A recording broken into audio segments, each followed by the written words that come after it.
आप सभी को नमस्कार, शुभ संध्या। सार्थक government job point YouTube channel आप सभी लोगों का हार्दिक स्वागत करता है।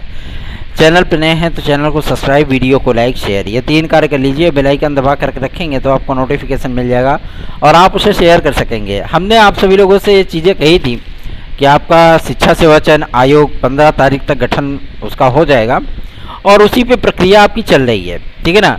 और आज है 8 अगस्त और आज की ही डेट में ध्वनि मत से आपके शिक्षा सेवा चयन आयोग विधेयक को ध्वनि मत से उसको पारित कर दिया गया विधानसभा के माध्यम से और आज की ही डेट में इसको विधान परिषद के लिए प्रेषित कर दिया गया है। चूँकि आप जानते हैं उत्तर प्रदेश सहित 6-7 राज्यों में विधान परिषद भी है है ना। तो अब विधान परिषद में जाएगा ये मैटर और विधान परिषद में आप सभी लोगों को मैं ये बता दूं, वहाँ पे भी अपनी सहयोगी पार्टियों के साथ बीजेपी का पूर्ण बहुमत है, तो उसको भी ध्वनिमत से वहाँ पे भी पारित कर दिया जाएगा, कोई दिक्कत है नहीं। राज्यपाल के पास जाने और वहाँ पे सिग्नेचर होकर के कानून बनने में तकरीबन 4 से 5 दिन का वक्त लगेगा, ठीक है ना। उसके बाद मैटर आपका क्लियर हो जाएगा, मतलब ये कानून बन जाएगा। कानून बनने के बाद आपके 14 सदस्य, 1 अध्यक्ष, इनकी नियुक्तियाँ होंगी और टीजीटी, प्राइमरी, पीजीटी आदि में व्यापक स्तर पे बदलाव होने चल रहा है। क्या बदलाव है वो भी मैं आप सभी लोगों को बता देना चाहता हूँ। बदलाव है इसमें आपका जीएस का पैटर्न आएगा पहला। दूसरा ये बीएड हर विषय के लिए बीएड अनिवार्य हो जाएगा, ठीक है। चाहे कला हो चाहे जो भी विषय हो, अगर आप बीएड नहीं है वो भी 50% अंकों के साथ, अगर स्नातक में आपका 50% नहीं है प्लस बीएड नहीं है तो आप टीजीटी का फॉर्म अप्लाई नहीं कर पाएंगे। ये आप बदलाव होने चल रहा है। दूसरा ये कि आपको प्रवक्ता के लिए बीएड की अनिवार्यता देखने के लिए मिलेगी, ठीक है। और प्री और मेंस साक्षात्कार को हटा करके प्री और मेंस के आधार पर आप सभी लोगों का चयन किया जाएगा।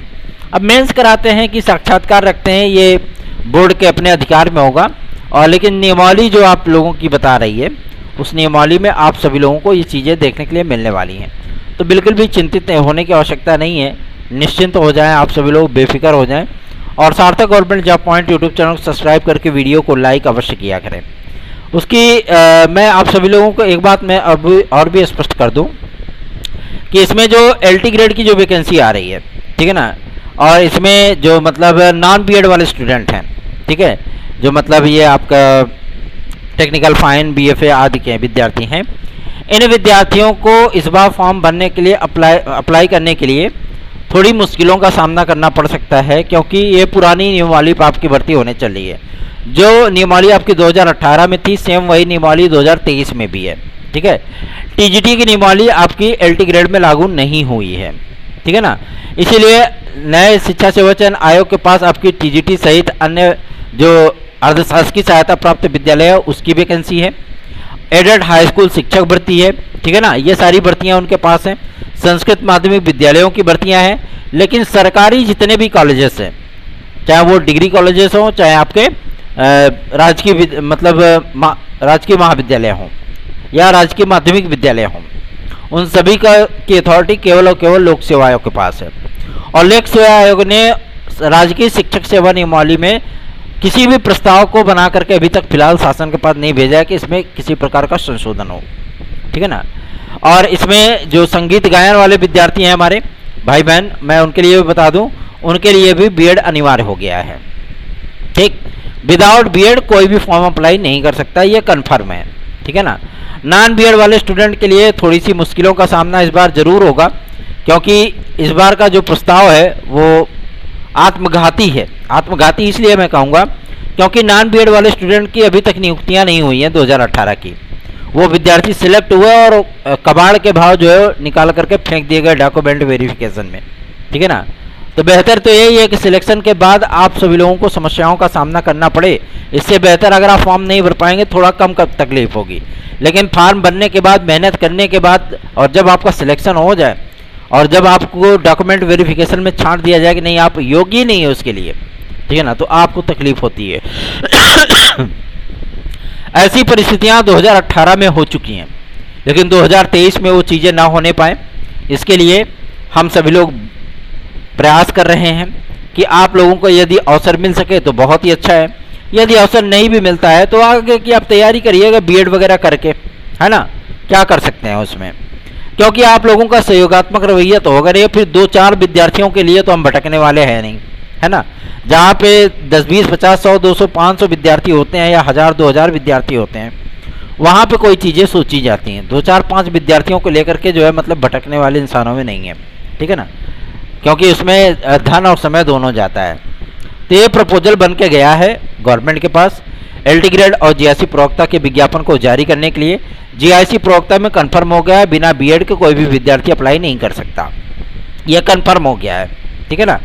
और यदि आप सभी लोगों को परास्नातक के माध्यम से आवेदन करने का मौका मिलता है तो जाहिर सी बात है ये आप लोगों के लिए गोल्डन अपॉर्चुनिटी होगी, ठीक है। लेकिन जो प्रस्ताव भेजा गया है लोक सेवा आयोग के माध्यम से, उसमें बीएड की अनिवार्यता को लेकर के भेजा गया है कि परास्नातक विद्यार्थी होना चाहिए प्लस बीएड होना चाहिए, ठीक है ना।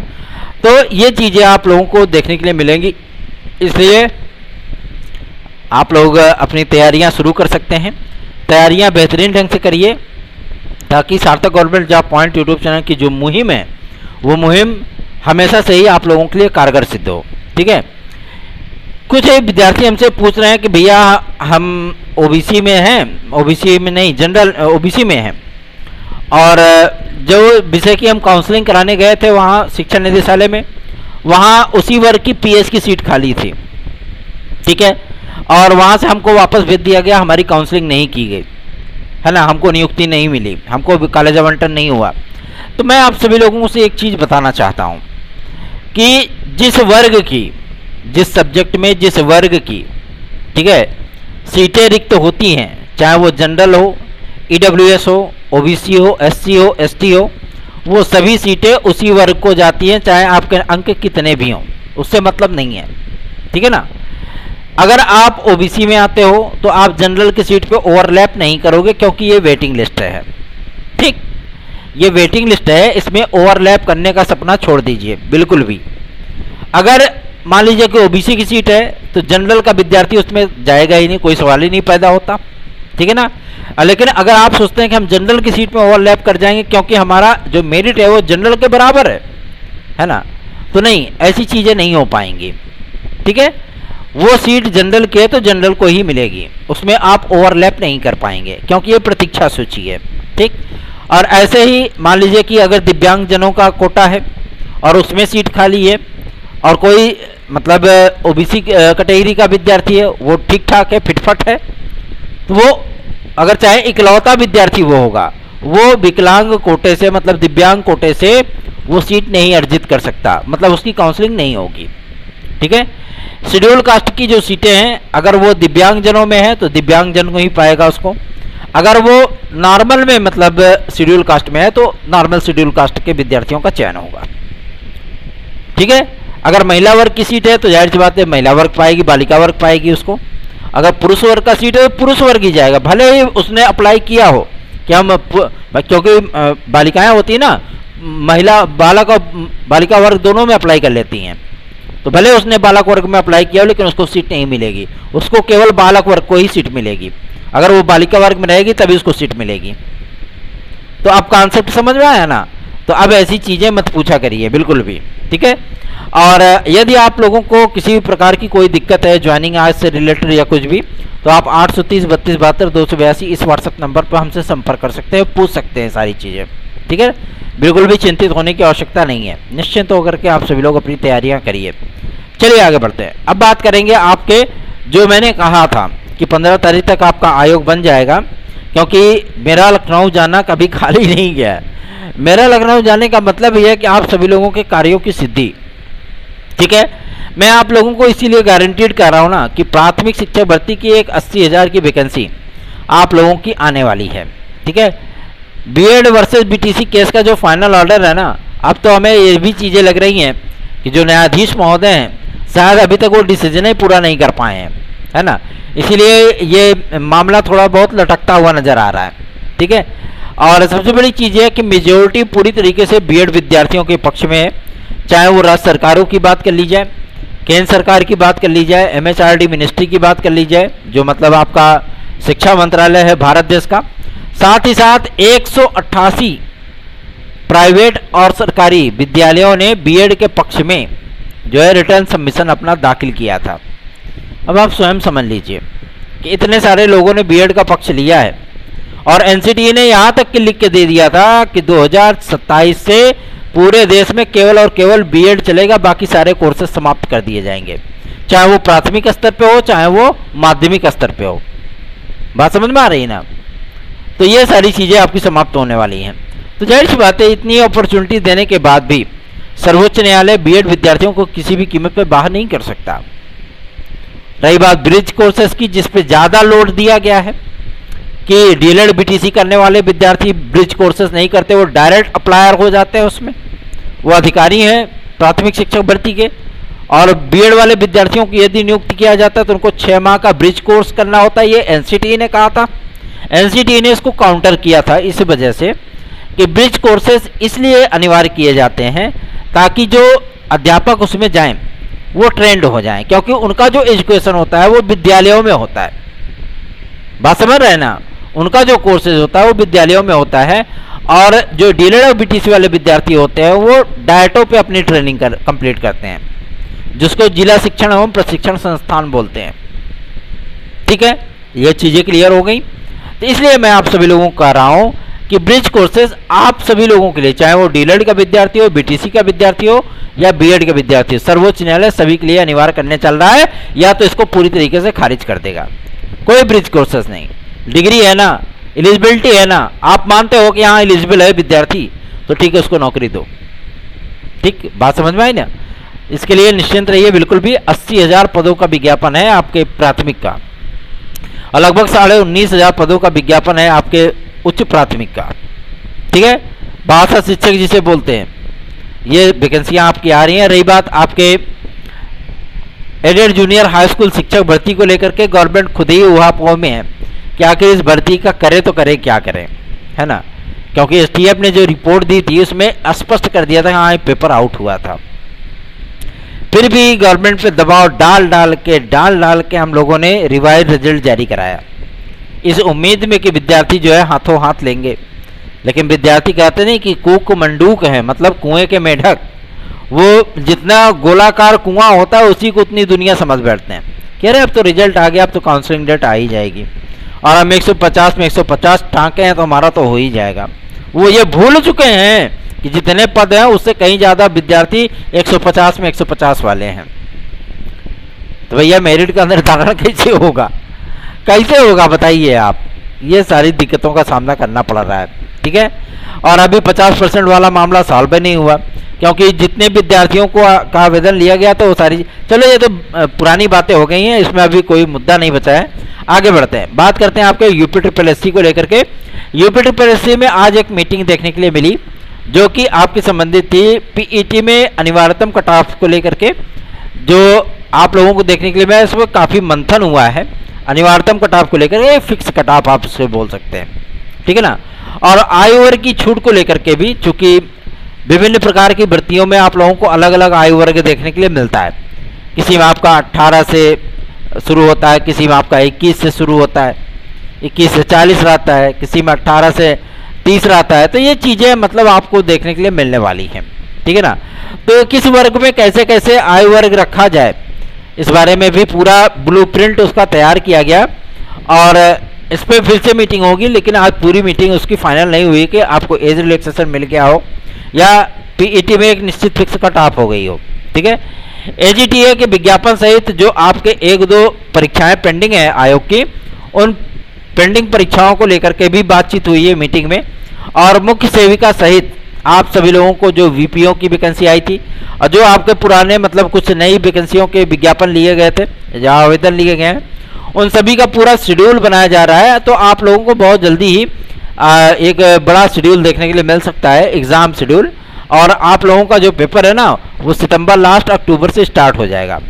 और ये पीईटी की तैयारी करने वाले हमारे जो भाई बंधु हैं, यदि उनको नोट्स आज चाहिए तो TET, CTET, super TET, TGT, PGT, एलटीजीएससी, यूपी कांस्टेबल, खंड शिक्षा अधिकारी, यूपी ट्रिपल एससी आदि की अगर वो तैयारी कर रहे हैं, बिहार शिक्षक भर्ती की तैयारी कर रहे हैं, तो 830 32 72 282 इस व्हाट्सएप नंबर पर वो हमारे नोट्स को प्राप्त कर सकते हैं। मैं आप लोगों को बता दूं पीईटी का जो एग्ज़ाम है आप लोगों का वो अक्टूबर लास्ट में होने वाला है, और उसी बीच में आप लोगों का क्या आ जाएगा, वीडियो और एग्ज़ाम का रिजल्ट फाइनल हो जाएगा। अभी फिलहाल आयोग अपनी पूरी कैपेसिटी से ओएमआर नहीं चेक कर रहा है, ठीक है, केवल 20 से 25 हज़ार आपके ओएमआर पर डे चेक हो रहे हैं, ठीक है। तो आयोग इतनी जल्दबाजी नहीं दिखा रहा है, लेकिन इतना ज़रूर मैं आप लोगों को बता दूं कि लगभग 35 से 38 दिन का टाइम लगेगा आपकी पूरी ओएमआर को चेक करने में, ठीक है। सारी ओएमआर चेक हो जाएगी और उसके बाद परिणाम आपका जारी हो जाएगा, ठीक है। और आगे बढ़ते हैं, बात करते हैं आपके यूपी कांस्टेबल के लिए। तो यूपी कांस्टेबल की भैया मैं आप लोगों को बता दूं बरेली में भी एक विवाद हुआ था जहां के एसएसपी महोदय को का तबादला हुआ, ठीक है, और कुछ अनिवार्यतम कारण हो जाने के कारण, ठीक है, आज महानिदेशक महोदया श्रीमती रेणुका मैम जी वो उपस्थित नहीं हो पाई थी, मतलब मीटिंग में नहीं आई वो, इसलिए आप लोगों की मीटिंग को कैंसिल कर दिया गया। अब ये मीटिंग आप सभी लोगों की 10 तारीख को आयोजित होगी, ठीक है।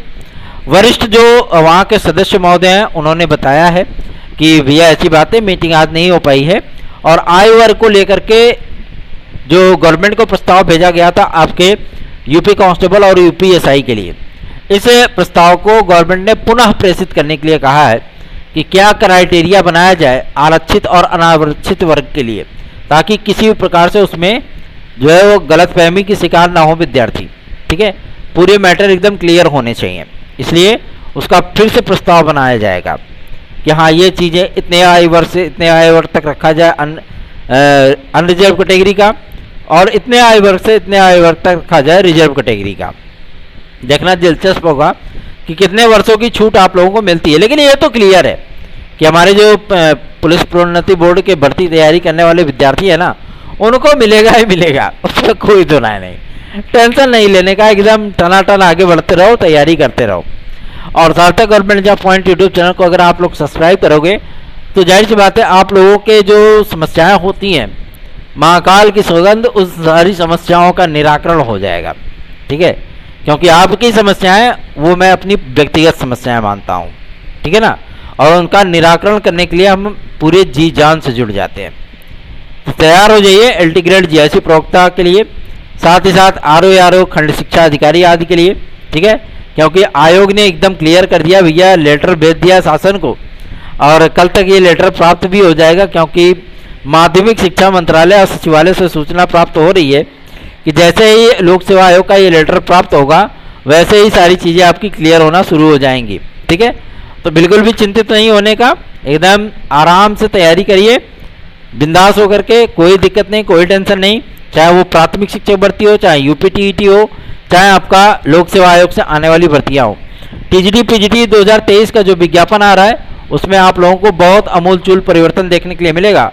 जब ये शिक्षक सेवा नियमावली आप लोगों की बनकर के पूरी तैयार हो जाएगी और ये बीएड बनाम बीटीसी केस का फाइनल ऑर्डर आ जाएगा और आपका जो बेसिक शिक्षा विभाग का नियमावली है वो क्लियर हो जाएगी, फिर आप लोगों के सामने पूरा खाका आएगा क्या क्या परिवर्तन हुए हैं, ठीक है ना।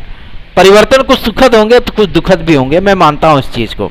और नॉन बीएड वाले स्टूडेंट के लिए मैं बोल देना चाहता हूँ, अगर आप लोग चाहते हो कि आप लोग भर्ती में फॉर्म डालो और लीगल तौर पे आप लोग एडमिशन लो, मतलब प्रवेश लो उसमें, अब मेहनत करके अगर नौकरी पाना चाहते हो ना, तो भैया एक ही रास्ता है, मामला शासन तक पहुंच चुका है, ठीक है। एक ही रास्ता है, सार्थक government job point YouTube channel को सब्सक्राइब करोगे, आप लोग शेयर करोगे, आप लोग सपोर्ट करोगे, तो जाहिर सी बात है आप लोगों के लिए लड़ाई लड़ी जाएगी। बाकी अन्य यूट्यूब चैनलों की तरह अब हम लोग भी यही कार्य कर रहे हैं, क्या करें, क्या कर सकते हैं, क्योंकि आप लोग सहयोग करने से रहे, है ना। आप लोग सहयोग करते नहीं हो, 200 400 600 व्यूज़ आते हैं, तो जाहिर सी बात है इसमें लागत भी आती है, हमारी डेटा लगता है भैया, एक डेटा 15 GB का 15 रुपये का आता है, 1 GB डेटा, तो हमको भी तो देखना है ना सारी चीज़ें। तो दिक्कतों का सामना अगर हमें करना पड़ रहा है तो हम भी वही चीज़ें कर रहे हैं, बस टेलीफोनिक वार्ता होती है फिर, ठीक है ना। और लेकिन जाने का, वहाँ पे अधिकारियों के सम्मुख बैठने का और उनसे बातचीत करने का फेस टू फेस, उसका इम्पैक्ट कुछ अलग ही होता है। तो आप चाहते हैं कि आपकी समस्याओं का निराकरण हो, नहीं तो भैया हमको क्या आराम से बैठ करके अपना कलम चलाएंगे, क्या दिक्कत है ना। धन्यवाद, शुभ रात्रि।